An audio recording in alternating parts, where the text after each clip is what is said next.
কোন এক বুদ্ধিমান ব্যক্তি বলছে বুদ্ধি থাকলে নাকি প্রবাসে আসতে হয় না, দেশে শুয়ে শুয়ে টাকা ইনকাম করা যায়। কিন্তু আমি বলি ক্যামেরার সামনে বউ নিয়ে কাপল ব্লগ নামে নষ্টামি করতে পারলে শুধু টাকা ইনকাম না, সাথে বাবা মার সম্মানটারও মাটির সাথে মিশানো যায়।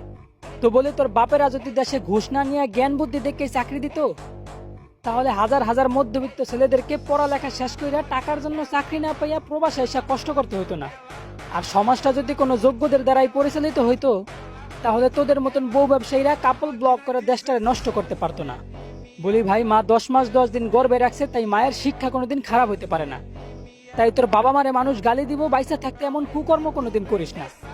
আরে বেটা, বছরের পর বছর প্রবাসীদের কষ্টে কামানো রেমিটেন্সে পরিচালিত আমাদের সোনার বাংলাদেশ। হাবরা কান ফাড়াইলে যদি ওই দেশে থাকতে আবারও অকারণে প্রবাসীদের নাম মুখে নেস।